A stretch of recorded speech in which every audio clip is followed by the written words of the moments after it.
It really sucks having to drill a hole in a freshly painted fender, but this is why we should test fit shit before we get it painted. Go figure. Welcome back to Bad Attitude C10. Today we're going to finish up our mock-up of the front grille by installing our new LED headlights, modifying the buckets for them, which I'll show you here in a minute, and going on ahead and putting in the turn signals so we can actually take measurements to do the harness. So let's get to it. Alright guys, in an earlier video we showed you upgrading our turn signals with the LED style, and the brackets on these have two studs made to them, and they're just going to have some hardware to go straight to the grill. In addition to that, we showed a video covering the old headlight with the LED ones that we're going to upgrade it with, as can be seen here. So at first glance, you can see the regular headlight has a harness that plugs into the center of it, and our new LED headlight has a harness that's kind of offset, and then it also has a vent. So whenever the standard headlight goes in the bucket, it actually will fit in, and there's three locking grooves that are made on the light, and the bucket itself has indentions that they set in. So here on the side you can see that the lug goes in, and that's what holds the light in place, and then the connector would plug directly into the middle. So the drastic difference between the standard light and our upgraded LED lights is the configuration is totally different. So it looks like it's got the little vents on the back, and the harness is offset, and instead of being in the center, it's to the lower portion, and then you have this vent that's at the very bottom at about like 6 o'clock. So what I did was I noticed the vent has a cover, and I went on ahead and pulled that off, and I was going to see exactly how much interference it has with the bucket. So the next thing I realized is that it doesn't matter which way you turn this light, it never will have all three lugs fall into place.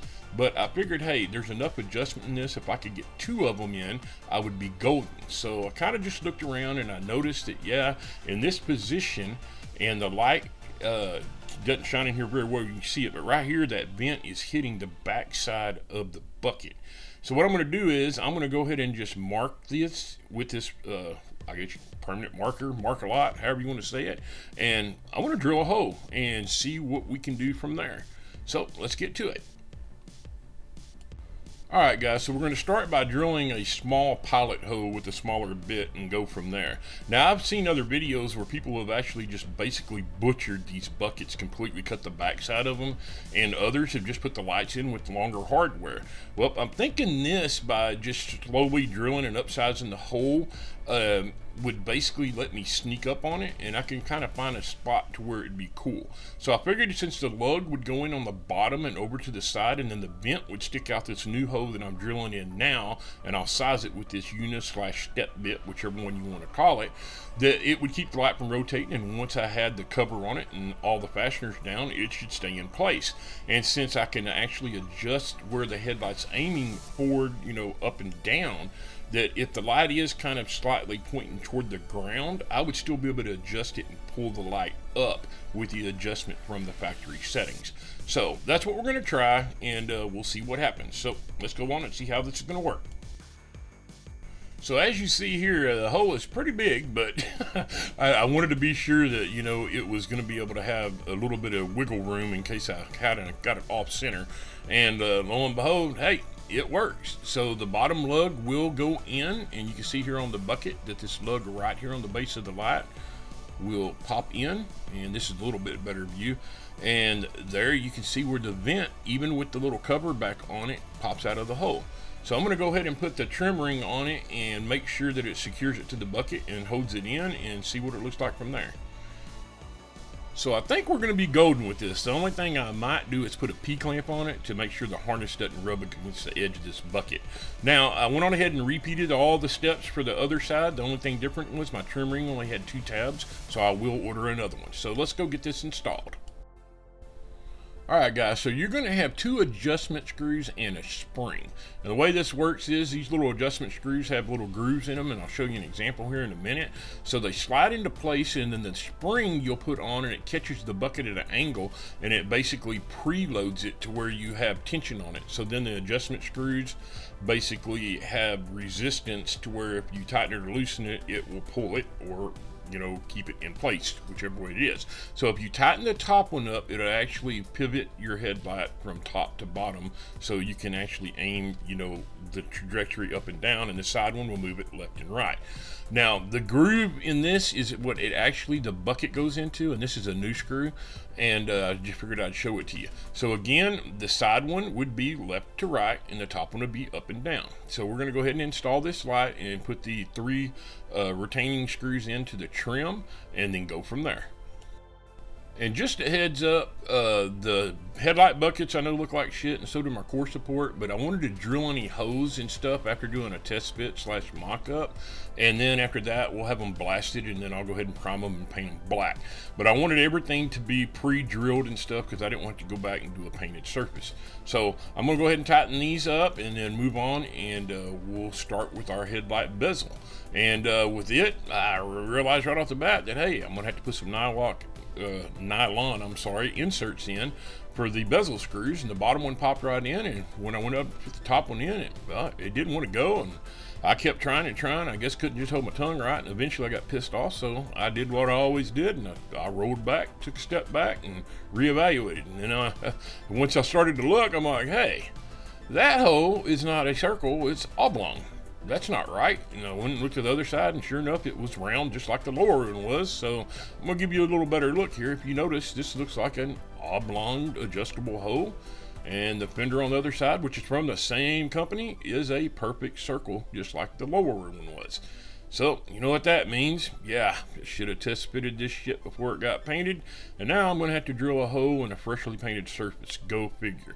So, I used a Una/step bit and drilled the hole to the right size and creeped up on it, and sure enough, I got it to where it was pretty snug, and voila, it popped into place. So, now it's time to insert the hardware to hold on our bezel.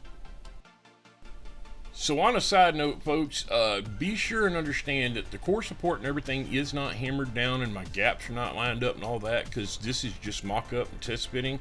So the headlight might appear to be a little off-center or not perfect in the bezel, but when we do final assembly, we'll make sure everything's lined up properly. Now, when it came to the passenger side, I did have to go ahead and insert one of the new headlight adjustment nylon pieces because I didn't have an old one to test fit with. So I will pop it in for now and then remove it, before we blast and paint the core support. But I do have all new pieces, springs, nylon, lock deals, hardware, and everything. So this one didn't want to pop in, so I had to give it a little bit of a nudge with a baby ball peen, and then I put the new adjustment screw in, and then we'll go ahead and basically mimic the same thing that we did on the other side by installing the bucket. Now, one thing I do want to bring and make y'all aware of, if you notice these nylon inserts on this side didn't want to go in, so I used a nylon bar and tapped it in with a dead blow. But whenever I was putting the buckets in, I was having issues getting the springs to come on.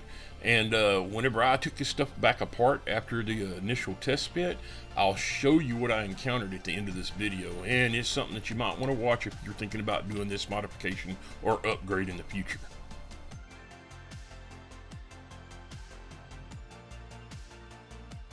Now guys, remember I mentioned that this trim ring only has 2 of the retaining hardware going in it because only 2 tabs are on it, but I did order new trim rings, so when this gets put on during final assembly, it will have the proper ring with all 3 retaining screws in it.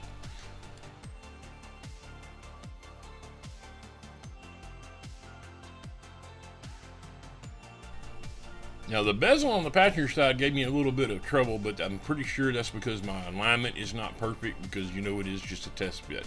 So once that was done, I moved over to the parking lights, and as you can tell, going in from the back and just popping it in at an angle, you can just put the 2 studs through the holes in the bottom of the grill and then tighten up your hardware. Now I'm just putting these in hand tight for now because I'm just using this to take measurements so I can start fabbing up my harness. So with the passenger side one on, I moved over to the driver's side and basically repeated the same step. So there we have it. Our grill now has the trims, the turn signals, the headlights, the bezels, and everything on it, so we can kind of get a look at what it's going to look like in the future. And guys, don't forget, I'm about to share with y'all what was causing my whole issue with my buckets and the spring tension. Now guys, when I was disassembling this, I came across this, and if you look real close, you can see where my vent was hitting the actual core support behind the headlight bucket. So that little vent on the bottom of the new LED lights was going through the hose that I put in the buckets and then hitting the core support. So that's why my spring tension was so damn tight. So I did what everybody else would do and got out my drill bits and started by drilling a pilot hole, then bumped up a size, and then eventually finished it off with a unibit / step bit, whichever one you want to call it, and got my clearance. So here's what it looked like after it was all said and done. So now this should remedy everything, and guys, there's another little final look of what we got on both sides, and thanks for watching, and until next time.